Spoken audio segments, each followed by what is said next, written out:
अस्सलाम वालेकुम नाजरीन, कौमी अखबार डिजिटल के साथ मैं हूं आपका होस्ट कामरान शेख। नाजरीन, आपने चंद माह कबल, चंद रोज़ कबल ये देखा होगा कि कराची में स्टूडेंट्स सरापा एहतजाज थे। 11वीं और 12वीं जमात के नताइज, मुतनाज़ा नताइज के ख़िलाफ़ तलबा की एक बहुत बड़ी तादाद एहतजाज करने के लिए निकली थी और उस एहतजाज के बाद उसका नोटिस निगरान सिंध हुकूमत ने लिया। वज़ीर आला सिंध जस्टिस रिटायर्ड मकबूल बाकर ने नोटिस लिया और गवर्नर सिंध कामरान खान टेसूरी ख़ुद इंटरमीडिएट बोर्ड आए, उस पर एक कमेटी बनी, फैक्ट फाइंडिंग कमेटी बनी और इस फैक्ट फाइंडिंग कमेटी ने बहरहाल अपनी मुस्तकिल तहक़ीक़ात के बाद ये वाज़े कर दिया और ये सबूत पेश किया कि 11वीं और 12वीं जमात के तलबा के साथ ज़्यादती हुई है और इस ज़्यादती का हल ये निकाला गया कि बच्चों को ग्रेस मार्क्स दिए जाएंगे।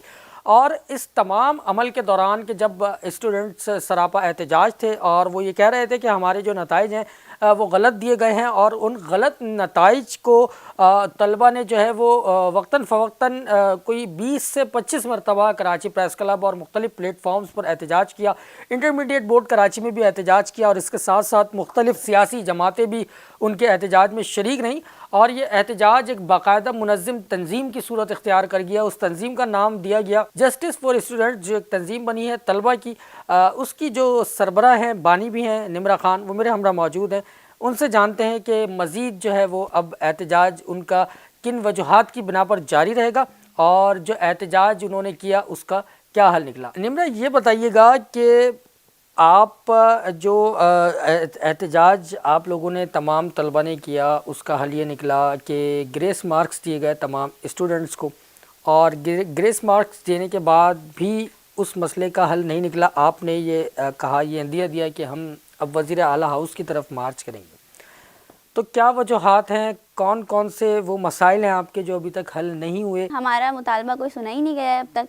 पहला मुतालबा ये था, देखें आप जानते हैं कि इन्होंने इस चीज़ को रियलाइज़ कर लिया कि हाँ भाई इसमें गलती है, महकमा तालीम की बहुत बड़ी गलती है कि रिज़ल्ट सही नहीं आया है।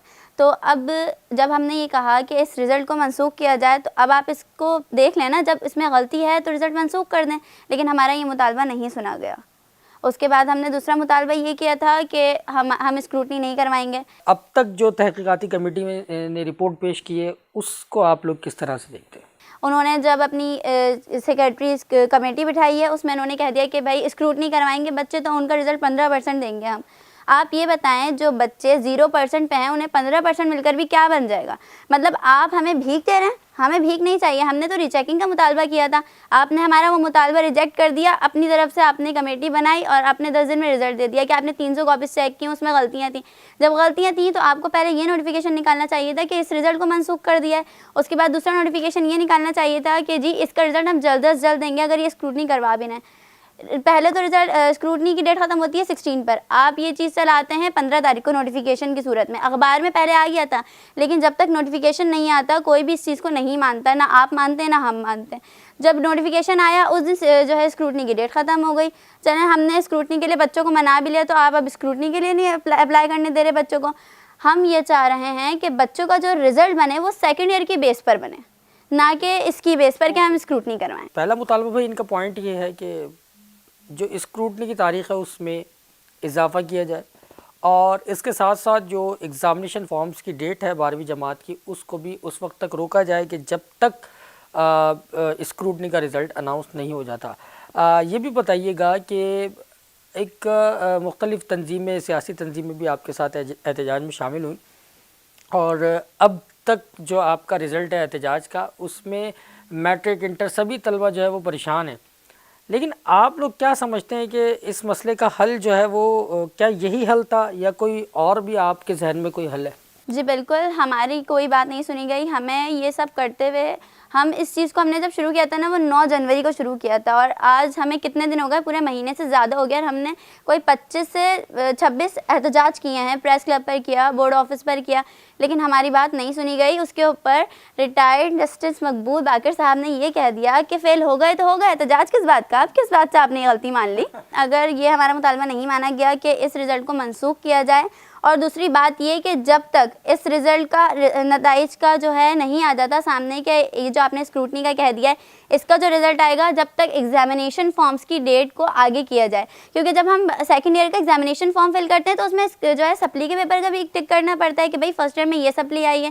جب ہمیں پرانی مارک شیٹ لگانی ہے تو اس نئی مارک شیٹ کا کیا ہم اچار ڈالیں گے؟ کچھ نہیں بنے گا اس مارک شیٹ سے ہمارا.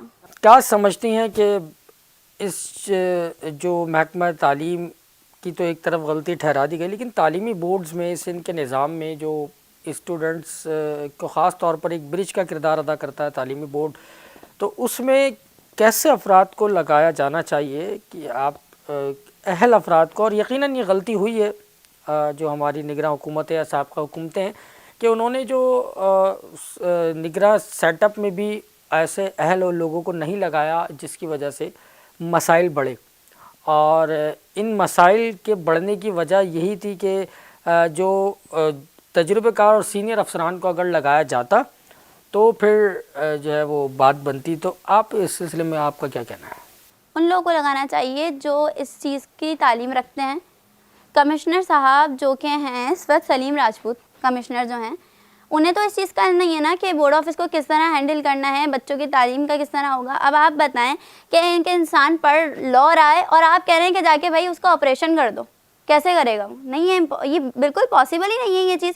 تو ہمارا یہ مطالبہ یہ بھی ہے کہ سیٹس پر اہل افراد کو بٹھایا جائے جو اس چیز کو بالکل طریقے سے دیکھیں، جو سینئر ہو نہ کہ جونیئر ہو. جیسے کہ ایک زاہد جو ہیں ابھی کنٹرولر صاحب ہیں، زاہد رشید صاحب، وہ تو جونیئر ہیں، سینئر تو نہیں ہیں. ان سے سینئر اس وقت کراچی میں بیٹھے ہوئے ہیں. تو آپ ایسا کریں کہ ان سینئرس کو ان سیٹس پر لے کر آئیں، ان سب کو ہٹایا جائے ان سے، تاکہ آپ کا تعلیمی معیار ٹھیک ہو سکے. اس طرح جو ہے کراچی جو ہے بدنام ہو رہا ہے. آپ لوگوں کا کچھ نہیں جا رہا ہے لیکن کراچی کے بچوں کا مستقبل تباہ ہو رہا ہے. آپ اس چیز کو دیکھیں کہ باقی پورا ملک آگے بڑھ گیا، صرف کراچی آج وہیں کا وہیں ہے، ہر چیز وہیں کی وہیں ہے.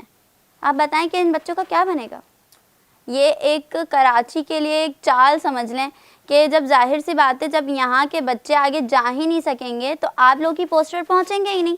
یہاں وہ لوگ آ کر بیٹھیں گے جو باہر سے پڑھ کر آئیں گے، جنہیں کپڑے پہننے کا بھی ڈھنگ نہیں ہوتا، وہ آ کر ہماری سیٹس پر بیٹھ جاتے ہیں. میری ایک ڈاکٹر سے ملاقات ہوئی، میں نے کہا جی انجیکشن لگوانا ہے. کہنے لگی مجھے انجیکشن لگانا نہیں آتا. میں نے کہا پھر آپ نے کیا کیا؟ MBBS کیا ہوا ہے جی. تو بتائیں یہ وہ ڈاکٹرز ہیں جو باہر سے آئیں. آپ کراچی کی عوام جو اتنی محنت کر رہی ہے، اتنا پڑھ لکھ رہی ہے، اتنی فیسز بھر رہے ہیں پیرنٹس، تو ان کا تو یہ حل نکل رہا ہے کہ جی وہ ٹھیرے لگانے لگ جائیں گے یا لڑکیوں کی شادی کر دی جاتی ہیں. آخری جو مرحلہ نکلتا ہے یہی نکلتا ہے کہ لڑکیوں کی شادی کر دو، لڑکے ٹھیلے چلا لیں گے یا رکشہ چلا لیں گے. تو یہ کوئی حل نہیں ہے. ہمارا جو ایک مطالبہ یہ بھی ہے کہ جی اس چیز کو بالکل طریقے سے دیکھا جائے. یہ کوئی چھوٹی بات نہیں ہے، یہ پاکستان کا مستقبل ہے، یہ بچے مستقبل ہیں پاکستان کا. بہت شکریہ. ناظرین، نمرہ خان ہمارے ہمراہ موجود تھیں اور انہوں نے مختلف جو ایشوز تھے ان پہ روشنی ڈالی، اور ان کا یہ بتانا ہے کہ اور مطالبہ بھی ہے ان کا بھی اور تعلیمی حلقوں کا بھی کہ جو اہم پوسٹیں ہیں ان پر بجائے اس کے کہ کسی کو باہر سے لا کے لگایا جائے، اہل تجربہ کار اور سینئر افسران کو لگایا جائے. نہ صرف تعلیم کا شعبہ، تعلیمی بورڈز کا شعبہ، بلکہ کوئی سا بھی شعبہ ہو سندھ کا یا ملک کا، کوئی سا بھی شعبہ ہو، کوئی سا بھی محکمہ ہو، اس میں اہل افراد کو، تجربہ کار اور سینئر افراد کو لگایا جائے، تبھی مسئلوں کا حل نکل سکتا ہے. ورنہ اسی طرح جس طرح یہ طلبہ مشکلات کا شکار رہے، تمام سسٹم مشکلات کا شکار رہے گا. دیکھتے رہیے قومی اخبار ڈیجیٹل.